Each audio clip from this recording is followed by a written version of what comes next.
Alô, som testando. Vamos lá. E aí, gente, beleza? Tudo certo, tudo tranquilo, tudo na santa. Muito bem, vamos para mais uma correção de vestibulares de medicina hoje, em especial para alguns queridos alunos que me pediram. O ERJ 2021 estadual, Universidade Estadual do Rio de Janeiro, tá? Muito bem, essa live, na verdade, não é uma live, né? Você está vendo eu aqui, mas eu não estou ao vivo, é uma gravação. Você está vendo a gravação, então você pode deixar os comentários no chat que depois eu respondo, beleza? Muito bem. Vamos que vamos então, ó. Aí está disponível no link da descrição do vídeo, você pode puxar também o PDF que dá a correção das provas da FUVEST de primeira fase, né, de 2017 a 2021, tá? Um PDF feito com muito carinho para você. Pode pegar, é de grátis, tá?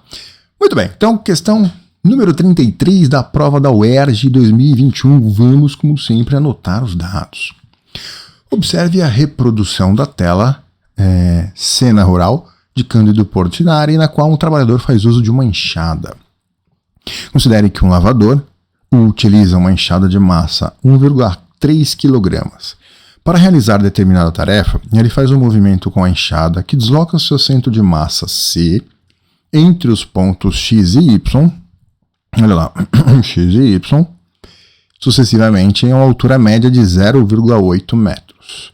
Esse movimento é repetido 50 vezes, de modo que, ao final da tarefa, a força exercida pelo trabalhador realiza um trabalho T. Observe o esquema.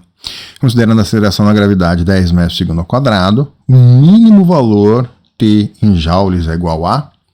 Muito bem, então vamos lá. A primeira coisa que a gente vai fazer aqui, ó, né, é calcular o trabalho da força-peso. O trabalho da força-peso é mais ou menos mgh. É mais se estiver descendo e menos se estiver subindo, tá? Obviamente, né, o cara faz uma força para cima, então a enxada vai subir. Se a enxada vai subir, o peso está para baixo, o trabalho do peso é negativo, tá? Então o trabalho do peso é igual, é negativo, a massa é 1,3 kg, o G vale 10, tá aqui, né? E a altura que ele levanta? A altura que ele levanta é 0,8 vezes 50 vezes, né? 0,8 vezes 50 dá 40 metros de altura total, tá? Então esse 40 aqui é o 0,8, que é o que ele levanta cada vez a enxada, né? Vezes 50 repetições, tá? E esse aqui vai me dar um trabalho de menos 520 joules. Só que esse, gente, é o trabalho do peso. A pergunta não é o trabalho do peso, a pergunta é o trabalho da força que o lavrador realiza, tá? Então vamos fazer o seguinte aqui, ó, vamos desenhar aqui, ó, o lavrador, né? Aí você tem o peso para baixo, né? Peso da enxada, e a força que ele faz é para erguer ela, né? Então a força é para cima, tá? E é o trabalho dessa força que eu quero. A cada repetição, a enxada parte do repouso, né? A velocidade aqui em Y é 0, e aí ele ergue a enxada até lá em cima, onde a velocidade lá em cima é 0 também, tá? Então no início ela está parada, ele ergue até lá em cima, onde ela fica parada também, tá? Bom, então vamos lá. Trabalho da resultante é a variação da energia cinética. Vamos usar o TEC aqui, né? O teorema da energia cinética. O trabalho da resultante é a variação da energia cinética. Bem, quem que é o trabalho da resultante? É a soma dos trabalhos de cada uma das forças. Neste caso, nós temos duas, né? Então, o trabalho da resultante é o trabalho da força que o lavrador faz, mais o trabalho do peso, tá? Isso aqui é igual a variação da energia cinética. Só que no começo, a velocidade é 0 e a energia cinética é 0. E no final também, tá? Então a variação de 0 para 0, a variação é 0, tá? Então o trabalho da força que o cara faz é o que eu quero achar. É igual o trabalho do peso, passou para o outro lado, ficou negativo, né? Menos o trabalho do peso, tá? Só que a gente sabe que o trabalho do peso, calculado aqui, é menos 520. Então fica menos 520 mais 520. E esse é o trabalho da força que ele faz, 520, portanto, a alternativa B. Beleza, minha gente? Tranquilo? Então matamos aí a primeira questãozinha, tá? Questão número 34. Vamos lá. Sempre anotemos os dados, né? Uma empresa testou 4 molas para a utilização de um sistema de fechamento automático de portas. Para avaliar a sua eficiência, elas foram fixadas a uma haste horizontal e em suas extremidades livres foram fixados corpos de diferentes massas. Observe a tabela, os valores de tanto as constantes elásticas, K, das molas, quanto as massas dos corpos. Tá? Então vamos lá, a mola número 1, a constante elástica 0,9 newtons por centímetro e a massa 0,9 kg. Bom, quando você pendura aqui uma determinada massa, o que vai acontecer? A mola vai deformar, tá? E aí você tem aqui o peso da massinha, né? E por que a massinha não cai se tem uma força apontando para baixo? Ah, porque tem uma outra força apontando para cima para equilibrar. E quem que é essa força que aponta para cima? É a força elástica, tá?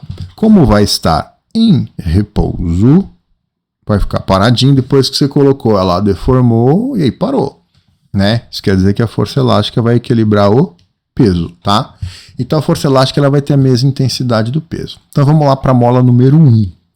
A força elástica, pela lei de Hooke, é K vezes X, né? A força elástica é igual ao peso. E a gente sabe que o peso, por sua vez, é M vezes G, né?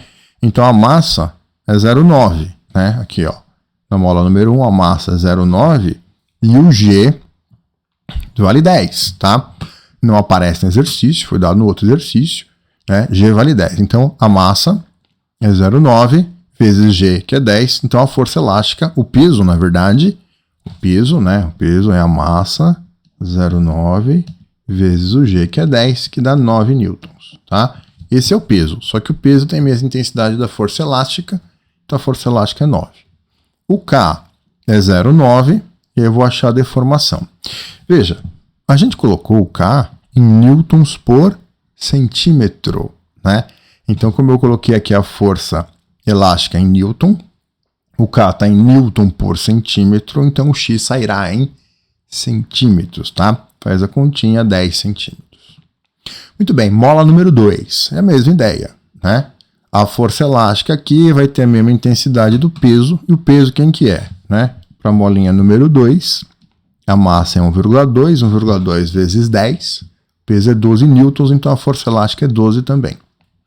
A constante elástica é 0,8, vamos achar a deformação em centímetros. 12 por 0,8, 15 centímetros.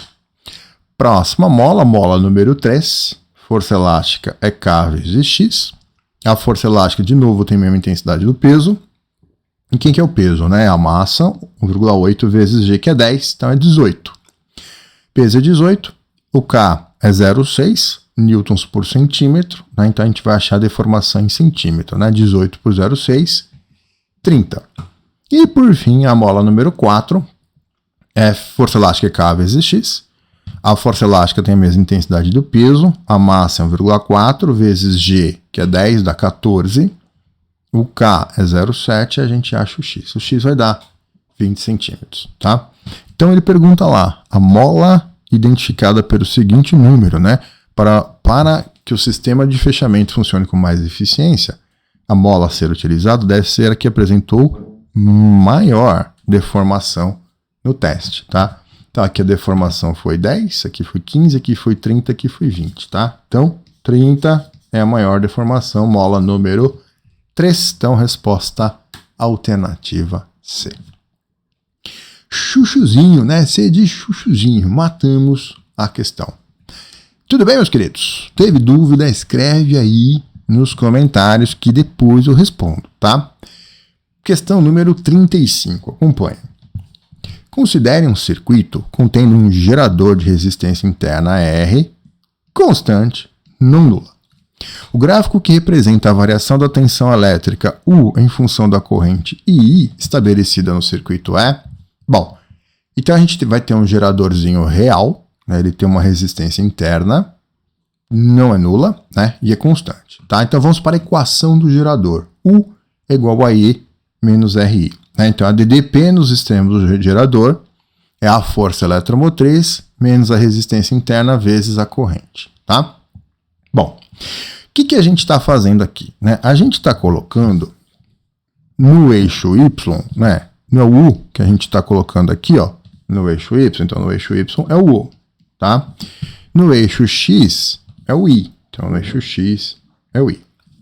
A força eletromotriz, então eu estou colocando o U no eixo Y, estou colocando o I no eixo X. A força eletromotriz é uma constante que eu vou chamar de B, né? E esse menos R aqui, eu vou chamar de A. Tudo bem? Então, U igual a E menos RI é uma função do tipo Y igual a AX mais B. E isso aqui, gente, é a equação de uma reta. Equação da reta. Tamo junto? Então vamos lá. B é o coeficiente linear, tá? E A é o coeficiente angular da reta. E o coeficiente angular da reta é menos R. R é positivo. Menos R, então, é negativo. Então você tem uma reta e o coeficiente angular negativo. A reta é apontando para baixo, tá? Então a gente vai ter uma reta apontando para baixo. Muito bem. Vamos escrever aqui, ó. U é igual a E. U é igual a E menos R vezes I, tá? Vamos lá. Quando o I for zero, se você colocar o I zero, o que vai acontecer? U igual a E. Né? Então, quando a corrente for zero, a DDP vai valer a própria força eletromotriz, tá? Agora vamos fazer de novo. U é igual a E menos RI. E quando o U for zero? Vamos achar a corrente aqui, ó. R vezes I. Então, R vezes I é a força eletromotriz e a corrente é a força eletromotriz pela resistência interna.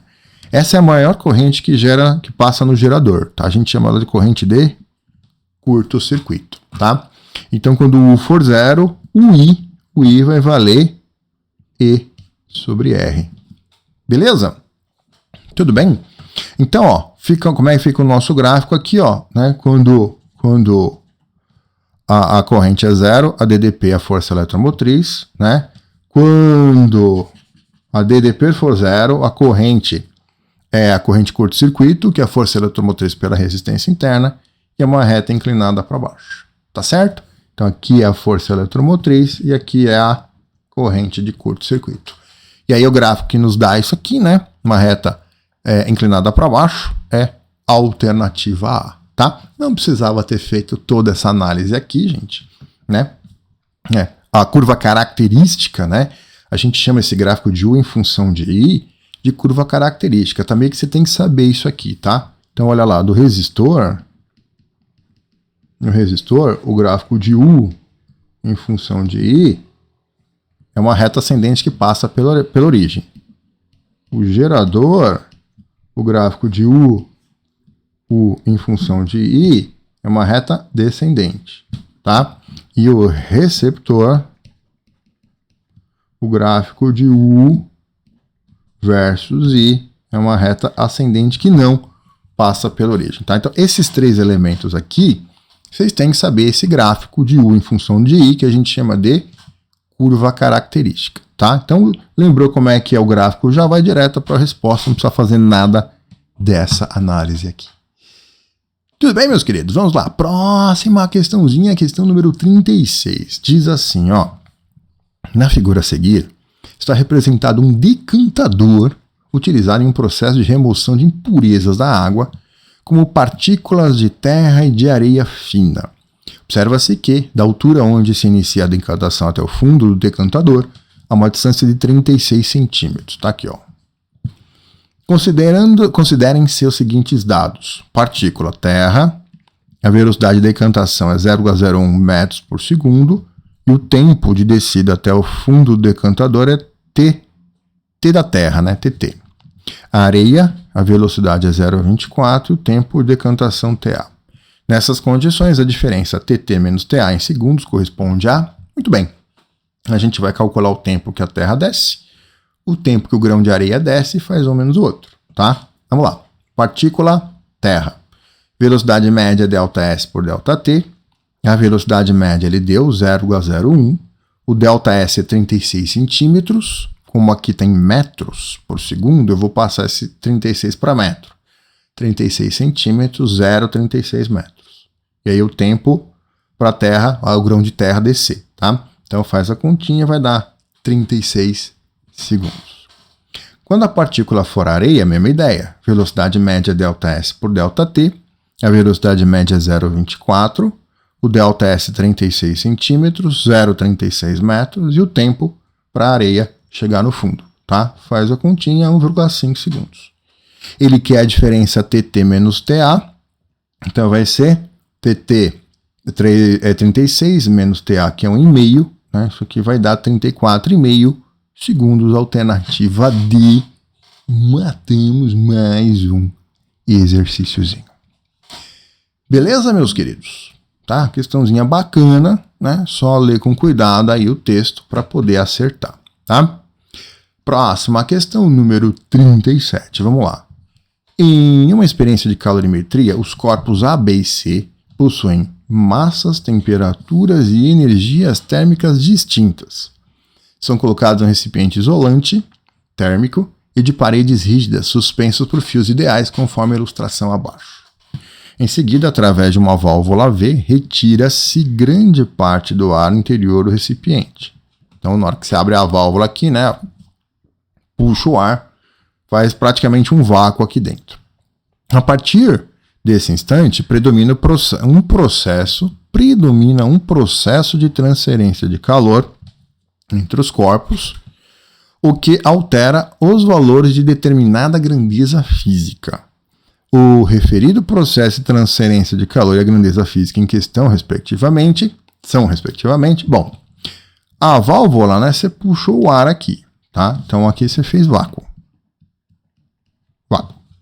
Então vamos lembrar os 3 processos de propagação do calor, tá? O primeiro processo é a condução, é a propagação do calor que ocorre por agitação molecular, tá? Então é molécula que agitou, faz agitar a molécula do lado, que agita do lado, que agita do lado. Então precisa de molécula, tá? O vácuo, do jeito que a gente conhece no nível médio, não tem molécula, tá? Então a condução não ocorre no vácuo. Não ocorre no vácuo. O segundo processo é a convecção, né?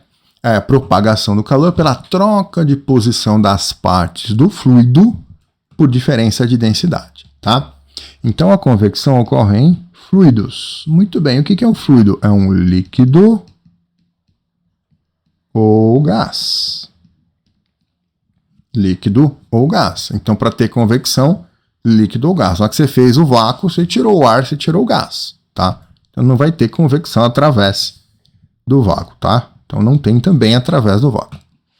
E a irradiação, né? Propagação do calor por ondas eletromagnéticas. As ondas eletromagnéticas, elas se propagam em meios materiais e se propagam no vácuo também, tá? Então, é dos 3 processos que ocorrem, né? Se você fez um vácuo ali, né? Dos 3 processos, o único que vai propagar o calor é por irradiação, tá?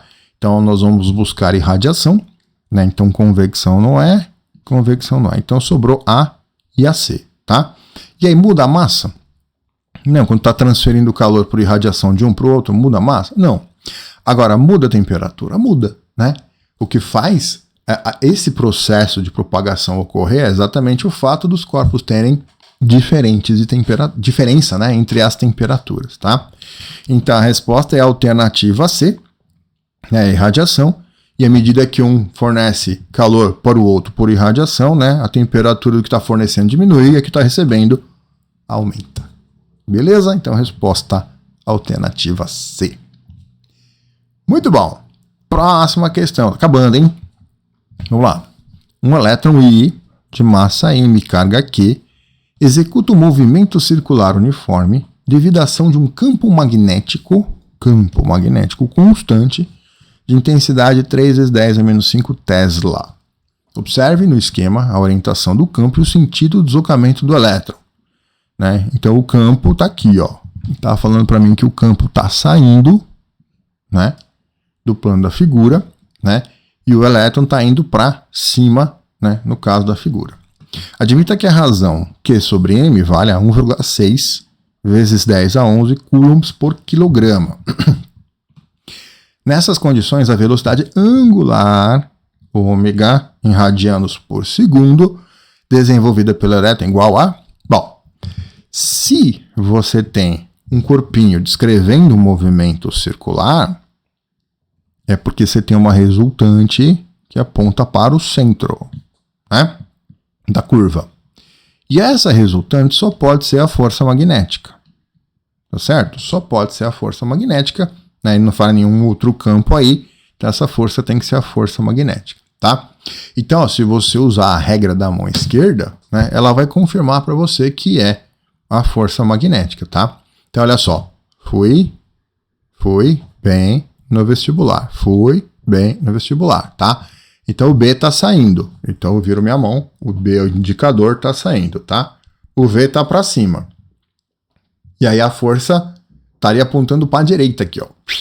Mas com uma carga negativa, ela ao contrário, ela aponta para a esquerda, tá? Então, confirmou que é a força magnética aí. Então, minha gente, a força magnética é a resultante centrípeta, tá? A resultante centrípeta é igual a massa vezes a aceleração centrípeta. Quem é a resultante centrípeta? A força magnética. Beleza, e como é que calcula a força magnética, prof? Deixa eu fazer aqui embaixo, ó.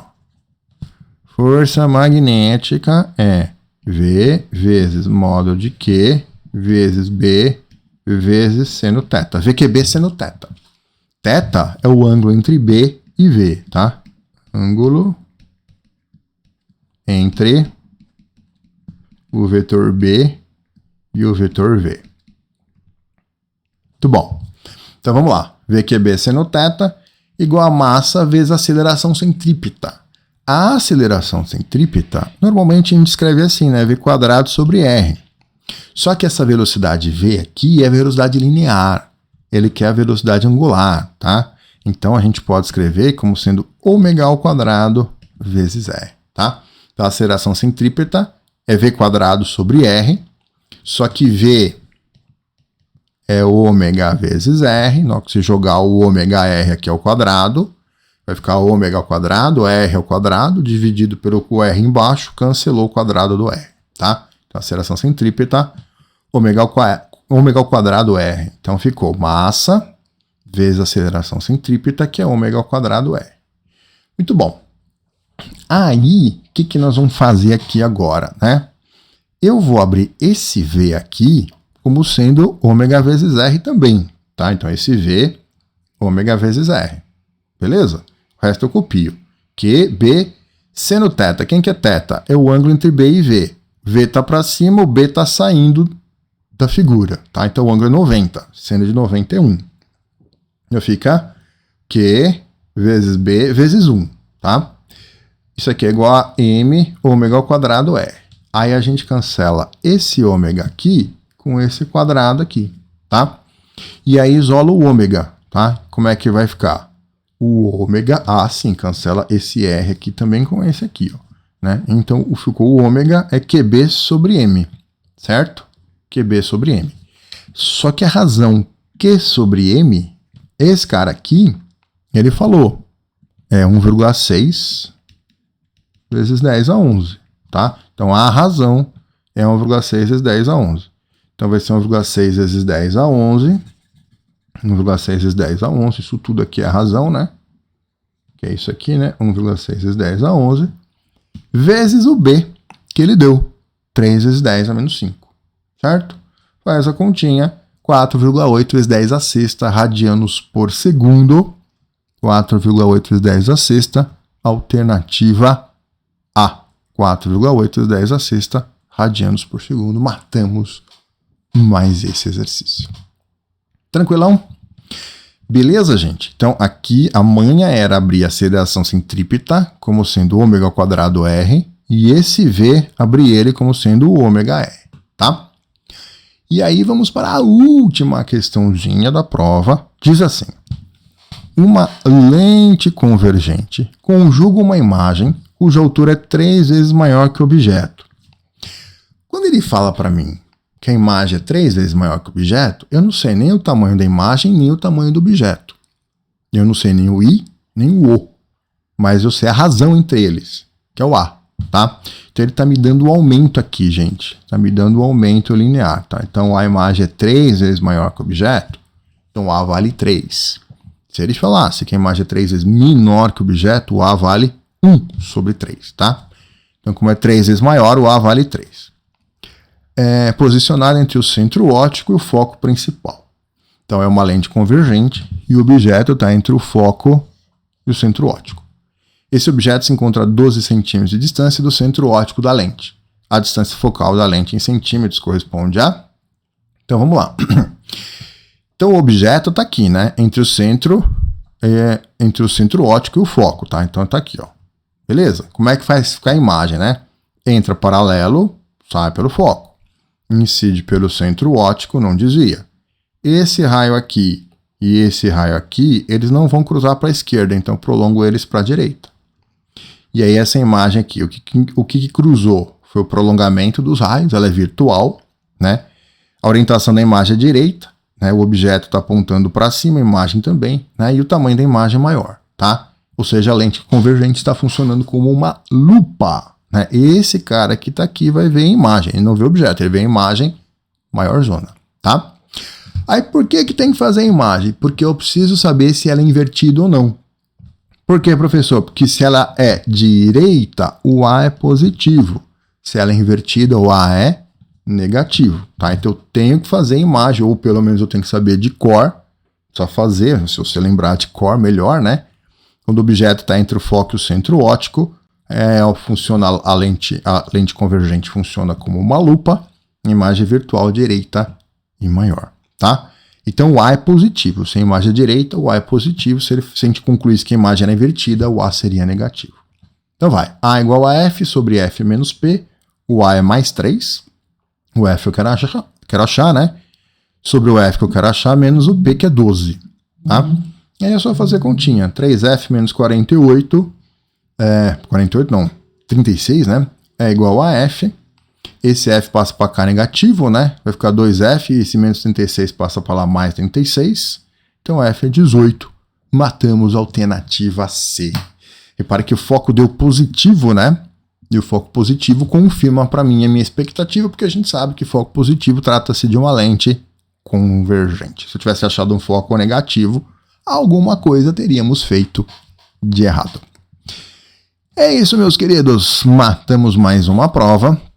Qualquer dúvida, escreva aí para mim nos comentários. Toda quinta-feira temos live de resolução de exercícios de vestibulares de medicina, né?